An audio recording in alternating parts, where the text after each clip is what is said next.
በማለትና ስልጣንን በመያዝ ኮሙኒዝምን እውን እናደርጋለን የሚሉትን ወይም ከጠመንጃ አፈሙዝ ስልጣን ይመነጫል የሚለውን የማኦን አስተሳሰብ አልደግፍም።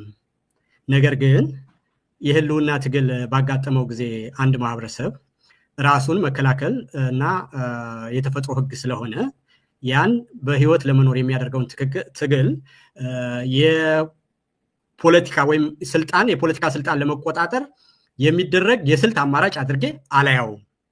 ስለዚህ ፋኖን ስደግፍ እኔ አማራ የመኖር መብቱን እንዲረጋገጥ እግዚአብሔር በተፈጥሮ የሰጠው መብቱን እንዲረጋገጥ የሚያደርገውን ሰልፍ ዲፌንስ ስለሆነ ይሄ የትግል ስልት ከመምረጥ ጋር ተገናኝቶ ሊያዝ አይገባም።